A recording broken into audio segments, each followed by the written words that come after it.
Bible मुक़द्दस के बहुत बड़े मज़ामीन में से एक है और वो है बिला नागा दुआ करो।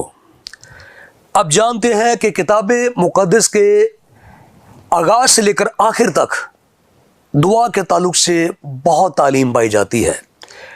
इस पे हम गुफ्तगू करेंगे और खुदा के ख़ुदाम से सीखेंगे कि हमें क्यों कर बिला नागा दुआ करना चाहिए।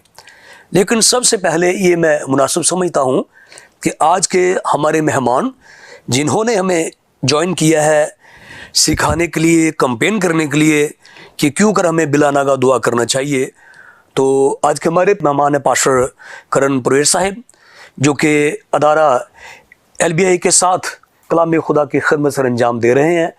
तो पास्टर साहब, मैं आपको प्रोग्राम में खुशामदीद कहता हूँ। जी, थैंक यू सो मच। आज का जो हमारा मरकज़ी हवाला है उसकी तिलावत करेंगे। पहला थेसलुनीकियों उसका 5वां बाब उसकी 16वीं आयत मुक़द्दसा से लेकर 18वीं आयत तक हम तिलावत करेंगे। और तिलावत पाक के लिए मैं गुजारिश करूँगा जनाब पादरी करण साहब से कि तिलावत में हमारी रहनुमाई करें। जी, कलाम मुक़द्दस में से देखेंगे पहला थेसलुनीकियों उसका 5वां बाब और उसकी 16वीं आयत से लेकर 18वीं आयत तक। कलाम मुक़द्दस में कुछ यूँ लिखा है, हर वक्त खुश रहो, बिला नागा दुआ करो, हर एक बात में शुक्रगुजारी करो, क्योंकि मसीह यीशु में तुम्हारी बाबत खुदा की यही मर्जी है।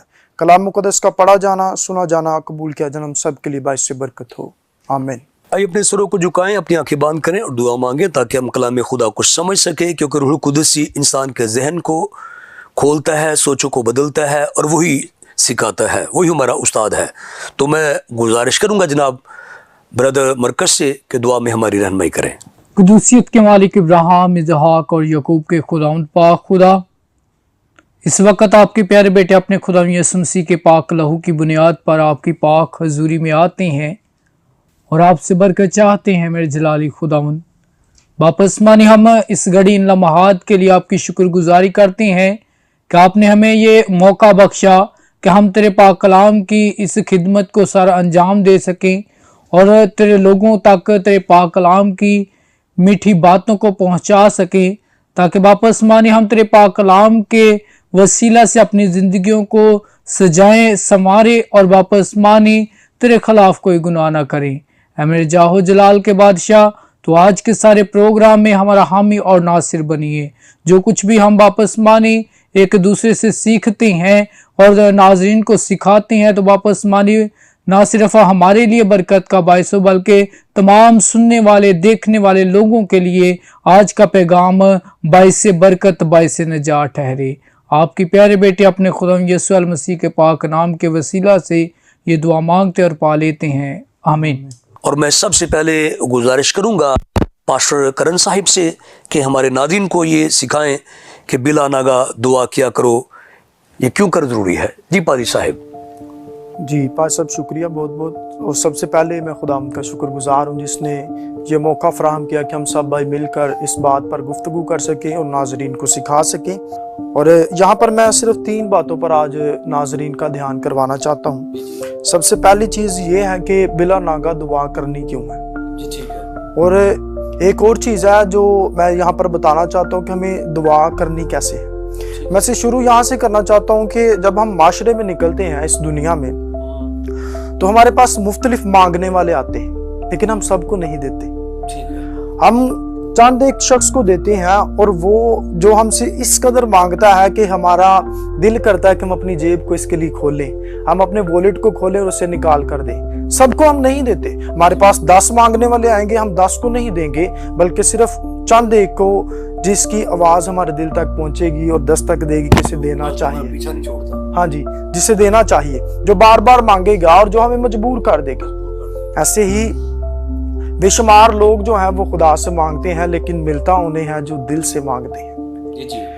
और मैं बताना चाहता हूँ कि मांगने का भी एक ढंग और सलीका होता है। और बाज लोग जो है वो जब मांगते हैं तो हमें उनकी नजरों से ये महसूस होता है कि जैसे ये धोखा कर रहा है हमारे साथ और ये झूठ बोल रहा है, इसलिए हम चाहते हैं कि हम उसे ना दें। इसी तरह ही हमारे मांगने का अंदाज ही इस बात की तस्दीक करता है कि हमें मिलेगा या नहीं मिलेगा। खुदावंद यीशु मसीह के शागिर्दों ने उससे कहा कि ऐ उस्ताद, जिस तरह यूहन्ना ने दुआ करना सिखाई, तू भी हमें दुआ करना सिखा। तो हम देखते हैं कि बेशुमार लोग आज भी उसी पुराने रिश्ते को लेकर आगे आते हैं, इब्राहिम, इसहाक और यकूब के खुदा। बेशक ये असल है और ये हकीकत है, ये खुदा का यही नाम पुराने अहदनामा में जाना जाता था। लेकिन याद रखें कि अब हमारा खुदा के साथ एक करीबी रिश्ता बन गया है। यूहन्ना की इंजील उसके पहले बाब की 12वीं आयत में लिखा है, जितनों ने उसे कबूल किया उसने उन्हें खुदा के फर्जंद बनने का हक बख्शा। यानी अब हम दूर के नहीं रहे, बल्कि अब हम खुदा के करीब आ गए हैं। और खुदा जो है वो सिर्फ अब यहोवा खुदा नहीं है, बल्कि वो हमारा बाप है और हम उसे अब्बा और बाप कह सकते हैं। फिर क्यों ना हम उसे बाप कहकर पुकारे ताकि पहले हमारी सुनी जाए। मैं बताना चाहता हूं कि जब एक शख्स जो है उसका बेटा जब उससे मांगता है और एक दूर का रिश्तेदार मांगता है, तो यकीनन वो पहले अपने बेटे को अता करेगा, क्योंकि वो उसके ज्यादा करीब है। तो इसलिए जो खुदावंद यीशु मसीह ने दुआ करने का तरीका बताया, उन्होंने इसी बात से शुरू किया कि ऐ हमारे आसमानी बाप। इसलिए हमें इस बात से दुआ को शुरू करना चाहिए, और वो हमारा अब्बा है, वो हमारा बाप है, हम उसे बुला सकते हैं, पुकार सकते हैं। दूसरी चीज़ जो दुआ में होनी चाहिए वो ये है कि हम इस बात में गलती करते हैं कि हम किसी और के नाम से मांगते हैं, और लिखा है कि तुम जो चाहोगे मेरे नाम से वही बाप तुम्हें देगा। हमें हमेशा यीशु मसीह के नाम से दुआ करनी चाहिए और उसके नाम के वसीला से मांगना चाहिए ताकि हमें मिले। ये दुआ का तरीका है। और तीसरी चीज इसके साथ और है, और वो है ईमान। लिखा है कि यकूब के खात में उसके 5वें बाब का अगर हम मुताला करें तो वहां पर लिखा है कि जो दुआ ईमान के साथ की जाएगी उसके वसीला से जो बीमार है वो शिफा पाएंगे। और ईमान इसके लिए बड़ा जरूरी है। अगर ईमान नहीं है तो कुछ नहीं है। और इसी बाब में जो है यकूब के 5वें बाब में लिखा मिलता है कि ईमान जो है वो इस कदर शख्स का होना चाहिए कि उसमें कोई शक की गुंजाइश ना हो, क्योंकि शक उस लहर की मानद है जो हवा से उछलती और बहती है। इसलिए ईमान के साथ जो दुआ की जाती है उसके वसीला से ही लोग बचते हैं, शिफा पाते हैं। और इसी में हमें एक और बात मिलती है। अगर हम इसके यकूब के खत के 5वें बाब की 17वीं और 18वीं आयत को पढ़े तो वहां पर हम पता चलता है कि जो एलिया हमारा हम तबीयत था, जब वो दुआ करता है तो उसके वसीला से आसमान बंद हो जाता है।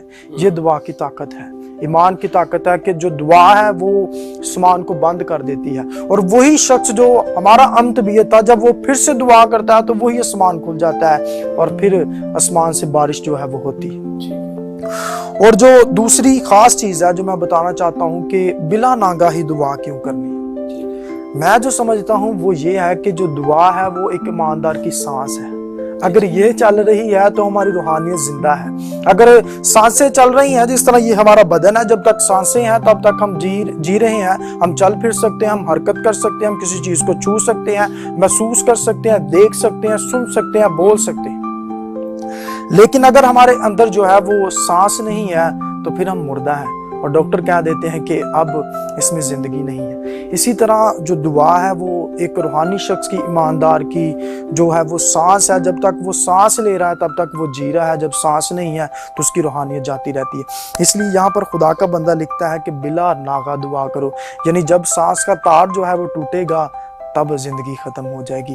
ये दुआ जो है ये खुदा के साथ एक राब्ते का नाम है। जब तक हम उसके साथ जुड़े हुए हैं तब तक ही हम जिंदा हैं। जब हम उसके साथ जुड़े हुए नहीं हैं तब हमारी जिंदगी जो है वो खत्म है रूहानी तौर पर। एक और वजह जो मैं बताना चाहता हूँ कि बिला नागा दुआ क्यों करें।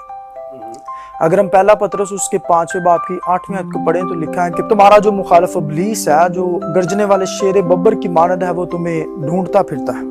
तो इसलिए भी हमें बिला नागा दुआ करनी है, क्योंकि हमारा मुखालिफ जो है वो हमें ढूंढ रहा है और वो जिसे कमजोर देखेगा वो उसे पकड़ लेगा और उसे दबोच लेगा। और दुआ जो है ये हमें ताकत बख्शती है। जब हम खुदा के साथ जुड़े रहते हैं, हम खुदा के साथ मुंसलिक रहते हैं, हम तरोताजा रहते हैं, हम जिंदा रहते हैं, हमारी सांसें जो है रूह की वो चलती रहती हैं। इसलिए जो है दुआ करना जो है ये बड़ा जरूरी है। एक खास और अहम बात जो मैं आखिर में बताना चाहता हूँ वो ये है कि जब भी हम दुआ करते हैं तो हम सिर्फ अपने लिए दुआ करते हैं कि खुदा मुझे ये भी दे दे, ए खुदा मुझे ये चाहिए, ए बाप मुझे ये भी दे दे, मुझे ये भी दे दे। अगर हम पहला तिमोथेयुस उसका 5वां बाब उसकी 16वीं आयत को पढ़ें तो वहां पर लिखा कि सिर्फ अपने लिए दुआ नहीं करनी बल्कि दूसरों के लिए भी दुआ करनी है।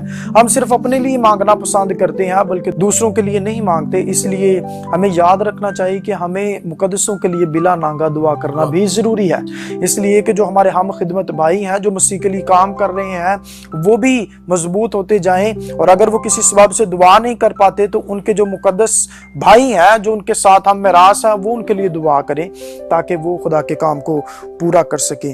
और एक और अहम चीज़ है कि हम जो है जब चीज़ को खाते हैं तब हम दुआ नहीं करते। अक्सर लोग नहीं करते कि हम छोटी छोटी चीज़ के लिए दुआ करें। हम इन चीज़ों के लिए दुआ क्यों करें? लेकिन मैं आपके लिए एक हवाला पढ़ना चाहता हूँ, पहला थिमोथियुस उसका पहला बाप और उसकी 4 और 5 आयत। खुदा के कलाम में लिखा है कि जब हम किसी भी चीज़ के लिए दुआ करते हैं, जब खाने पीने के लिए है, तो उस कलाम के वसीला से, उस दुआ के वसीला से जो है वो चीज़ पाक हो जाती है।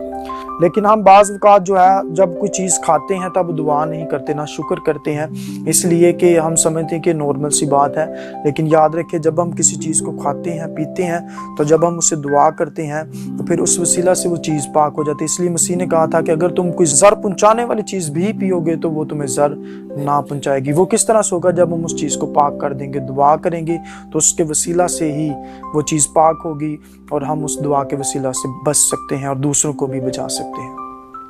जी शुक्रिया पाशा साहब, खुदा उन को बहुत सारी बरकत दे। आपने किताब मुक़द्दस के हवाला जात की रोशनी में बिला नागा दुआ के ताल्लुक़ से खूबसूरत बात जो है हमारे नाज़रीन तक पहुँचाई।